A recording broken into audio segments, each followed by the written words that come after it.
ଦିନକର କଥା। ବଣି ଚଢ଼େଇଟି ମିକୁ ଚଢ଼େଇ ଆଗରେ କାନ୍ଦୁଥାଏ।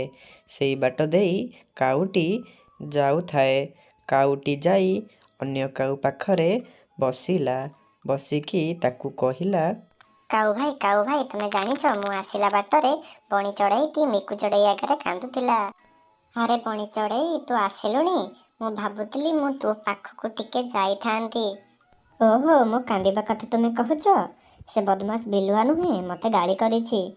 ସେଥିପାଇଁ ମୁଁ ମିକୁ ଆଗରେ କାନ୍ଦୁଥିଲି। ସେ ମୋତେ କ'ଣ କହିଲା ତୁମେ ଜାଣିଛ? ବଣି କ'ଣ ଯେ ଝଡ଼ିଗଲୁଣି? ତୁ ତ ମା ଛେଉଣ୍ଡ ପିଲାଟେ।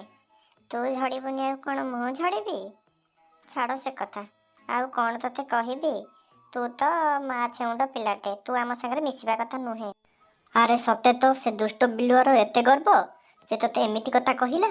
ମୁଁ ଏବେ ଯାଏ ଜଙ୍ଗଲର ରାଜାକୁ କହି ଆସିବି, ସେ ତାକା ଖବର ବୁଝିବ। ଜଙ୍ଗଲର ରାଜା ଗଭୀର ନିଦ୍ରାରେ ଶୋଇଥାଏ। ସେଇ ବାଟ ଦେଇ ମିକୁ ଚଢ଼େଇ ବି ଯାଉଥାଏ ଏବଂ କାଉଟି କା କା କରି ଆସିଲା। କାଉଟି ଧୀରେ ଧୀରେ ଉଡ଼ି ଆସି ସିଂହ ପାଖରେ ବସିଲା। ବସିକି ସେ ଭାବିଲା, ଆରେ ସିଂହ ଭାଇ ତ ଶୋଇଛନ୍ତି, ତାଙ୍କୁ ଉଠେଇ ଦିଏ।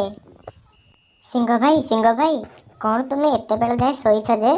ଉଠ ଉଠ, ଗୋଟେ କଥା କହିବାର ଅଛି ତୁମକୁ। ବଣି ଚଢ଼େଇର ମା ନାହିଁ ବୋଲି ସେ ଦୁଷ୍ଟ ବିଲୁଆ ତାକୁ ମା ଛେଉଣ୍ଡ କହି ତା ମନରେ ବହୁତ କଷ୍ଟ ଦେଇଛି। ସେ ଏବେ କାନ୍ଦୁଥିଲା। କ'ଣ ହେଲା? ସେ ବିଲୁଆର ଏତେ ସାହସ? ମୋ ଜଙ୍ଗଲରେ ଏମିତି କାଣ୍ଡ କରୁଛି ଅଥବା ମୁଁ ଜାଣିନି? ମୁଁ ଏବେ ଯାଏ ବଣି ପାଖକୁ, ତାକୁ ବୁଝେଇବି, ତାପରେ ସେ ବିଲୁଆ କଥାଟା ବୁଝିବି। ତୁ ରହ, ମୁଁ ବଣି ପାଖରୁ ଆସେ, ଠିକ୍ ଅଛି? ଏତିକି କହି ସିଂହ ବଣି ପାଖକୁ ଗଲା।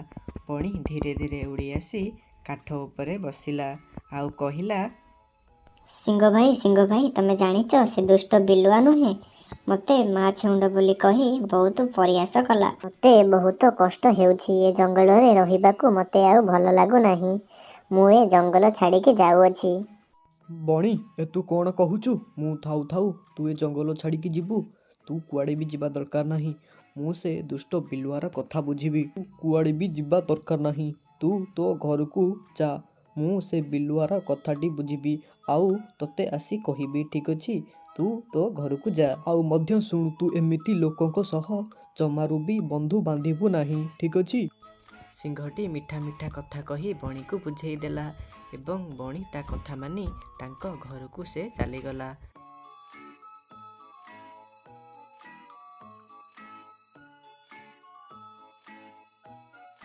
ସିଂହଟି ପୁନର୍ବାର ଗଭୀର ନିଦ୍ରାରେ ଶୋଇପଡ଼ିଲା। ଏହି ଗପରୁ ଆମେ ଶିଖିଲେ ଯେ ଖରାପ ଲୋକଙ୍କ ସହ ବନ୍ଧୁ ବାନ୍ଧିବା ନାହିଁ। ଆଶା କରୁଛି ପିଲାମାନେ ତୁମକୁ ଏହି ଭିଡ଼ିଓଟି ବହୁତ ଭଲ ଲାଗିଥିବ। ଆଉ ଏଇଭଳିଆ ଭିଡ଼ିଓ ଦେଖିବା ପାଇଁ ଆମର ଚ୍ୟାନେଲକୁ ସବସ୍କ୍ରାଇବ୍ କରିକି ରଖନ୍ତୁ।